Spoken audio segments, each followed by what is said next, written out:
They called him Soft Civilian and made him clean the mess hall alone. Then someone recognized the scar on his neck, and everything changed. Welcome to Shadow Veteran Stories, where hidden heroes walk among us. Before we begin this powerful story of respect, brotherhood, and the price of assumptions, tell me in the comments, where are you watching from today? And if you believe every veteran deserves recognition, hit that subscribe button. The Georgia heat was already brutal at 500 hours, but Tommy Rodriguez had been awake since 03:30, prepping breakfast for 200 hungry Ranger students at Fort Benning. Steam rose from industrial-sized pots of oatmeal, while the smell of bacon filled the mess hall kitchen. At 45, Tommy moved with the efficiency of someone who had been feeding soldiers for years, though most people assumed he'd never worn a uniform himself. He was wiping down serving counters when the first group of students filed in. Young, cocky, fresh from their first week of Ranger School, the toughest leadership course the Army offered. These men were the elite of the elite, or at least they thought they were. "Morning, lunch lady," called out Specialist Jake Morrison, a 22-year-old from Texas whose daddy had been an officer. The comment drew snickers from his buddies as they grabbed their trays. Tommy didn't look up from his cleaning. He'd heard worse. "Yo, Tommy," shouted another student, Sergeant First Class Mike Chen. "Make sure my eggs aren't runny this time. Some of us actually have real training to do today." The laughter grew louder. In their minds, Tommy was just another civilian contractor who couldn't cut it in the real Army. Someone who probably tried to enlist but couldn't make it through basic training. "Yeah," added Private First Class Brad Williams, flexing his muscles theatrically. "Must be nice never having to worry about getting shot at, just standing around in a kitchen all day." Tommy finished wiping the counter and moved to refill the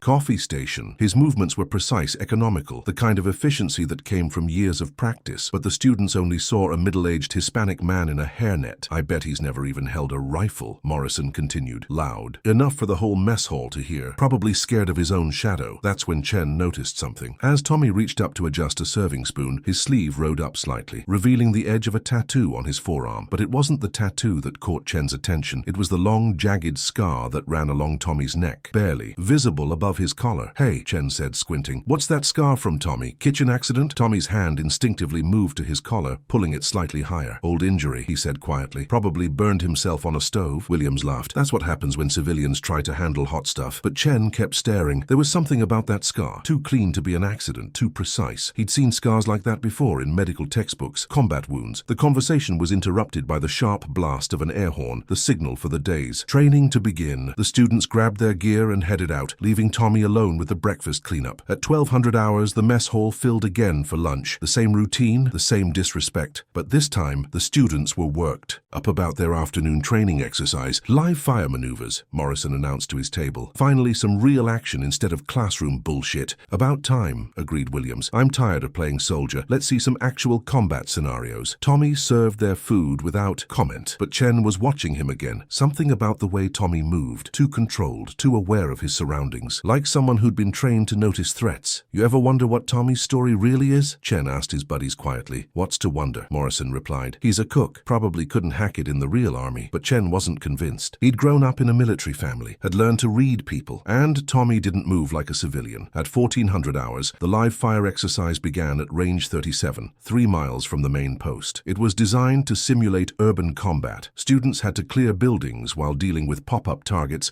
and simulated enemy fire. Real bullets, real danger, real pressure. Tommy was in the kitchen cleaning up from lunch when the first radio call crackled over the base emergency frequency. "Range control. This is Range 37. We have a situation. Multiple casualties. During live fire exercise. I repeat, multiple casualties." Tommy froze, his dish rag halfway to a plate. The radio continued. "3 students down, 1 critically wounded. We have a structural collapse in Building 4. Students are trapped under debris with active bleeding. Medical assistance requested immediately." Tommy was already moving. He ripped off his apron and hairnet, heading for the door. "Where are you going?" asked Sandra, one of the other kitchen workers. "To help," Tommy said, his voice different now, sharper, more commanding.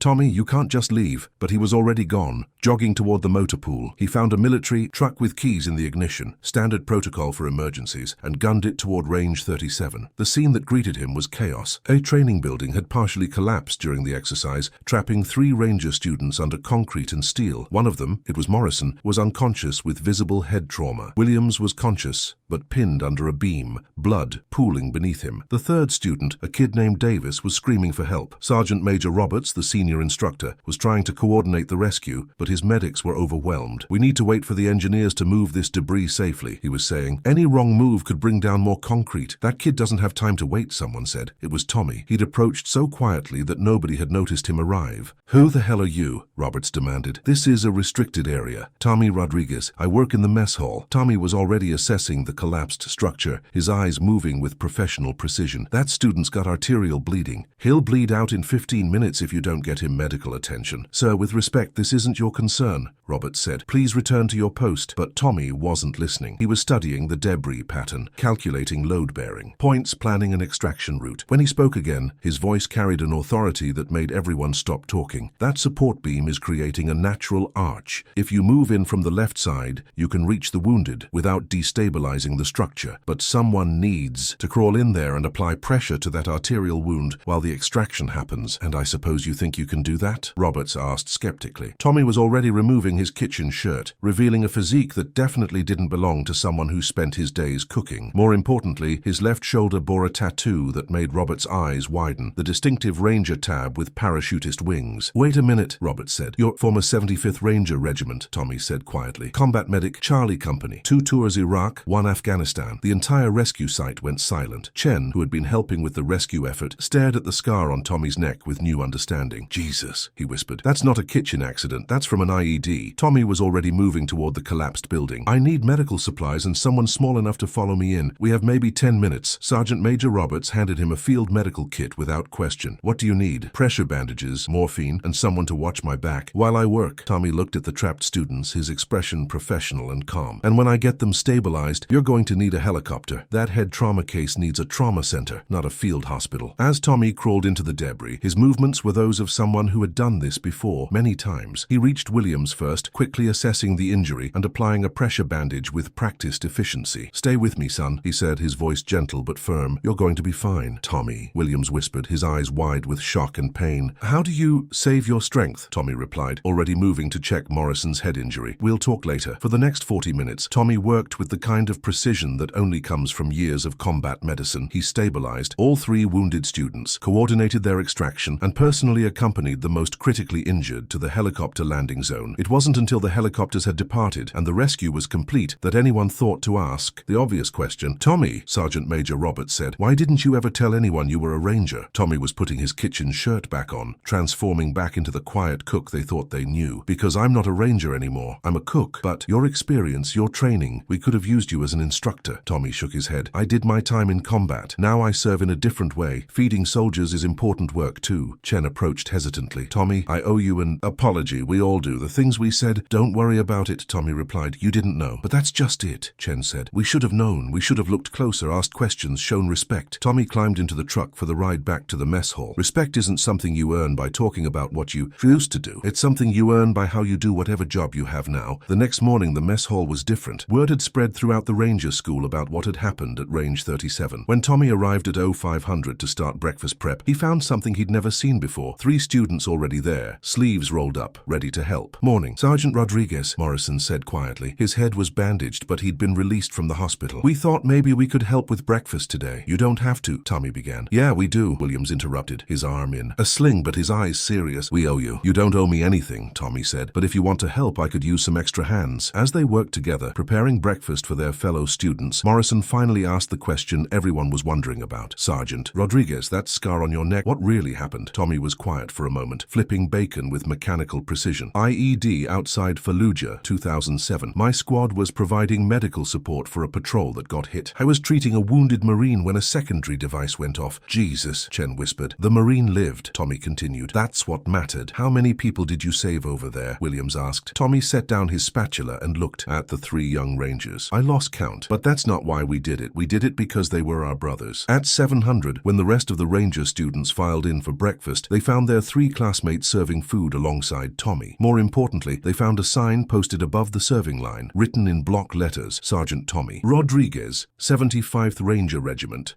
combat medic, Iraq, Afghanistan veteran, our brother." The mess hall was quieter that morning. Instead of jokes and insults, there were "thank you" and "please" and "yes, Sergeant." Instead of demanding service, students asked if they could help clean up. But the biggest change was in how they looked at Tommy, no longer the soft civilian or the failed soldier. Now they saw him for what he really was, a warrior who had chosen to serve in a different way. Chen approached the serving line last, after most of the other students had gotten their food. "Sergeant Rodriguez," he said formally, "I wanted to thank you, not just for yesterday, but for the lesson." "What lesson is that?" Tommy asked. "That heroes don't always look like we expect them to. Sometimes they're wearing a hairnet instead of a helmet." Tommy smiled, the first real smile any of them had seen from him. "Remember that when you're leading Rangers of your own someday. Don't judge a soldier by their current job. Judge them by how they do that job." As Chen walked away with his breakfast, he turned back one more time. "Sergeant Rodriguez, why did you really leave active duty? Why become a cook?" Tommy's expression grew thoughtful. "Because after seeing too much death, I wanted to spend my time giving life. Food, nourishment, taking care of soldiers, it's another way of serving." That afternoon, Sergeant Major Roberts visited Tommy in the kitchen. "Rodriguez, I've been thinking about our conversation yesterday. The Army could use your experience. In a training capacity, I could arrange for you to—" "Thank you, Sergeant Major," Tommy interrupted politely, "but I'm exactly where I want to be." "You're sure? You could be teaching the next generation of Rangers." Tommy gestured around the kitchen where Morrison, Chen and Williams were helping prepare dinner. "I think I already am." 3 weeks later, when the current class of Ranger students graduated, Tommy was invited to attend the ceremony. As he watched the young soldiers receive their Ranger tabs, several of them sought him out afterward. "Sergeant Rodriguez," Morrison said, shaking his hand firmly, "I just wanted you to know I'm going to be a better leader because of what you taught me." "What did I teach you?" Tommy asked. "That the most important battles aren't always fought with rifles. Sometimes they're fought with respect, humility, and recognizing the worth in others." As Tommy drove home that evening, he thought about the long journey that had brought him from the battlefields of Iraq to a kitchen at Fort Benning. Different uniform, different weapons, different mission, but still serving, still making a difference. The young Rangers had learned something important that day at Range 37. They'd learned that heroes come in all forms, that service takes many shapes, and that respect should never be based on assumptions. But most importantly, they'd learned that sometimes the person serving your breakfast is the same person who would risk everything to save your life. Because that's what Rangers do. For each other, always. So I ask you, have you ever met someone like Tommy Rodriguez? Someone you underestimated because of their job, only to discover they had extraordinary experience and skills. Someone whose true story was hidden behind assumptions. Share their story in the comments, because at Shadow Veteran Stories, we believe every veteran's service matters, no matter what uniform they wear today. Thank you for watching. If this story touched you, hit that like button, share it with someone who needs to hear it, and subscribe for more stories that honor the hidden heroes among us. Until next time, remember, you never know who's really serving your breakfast.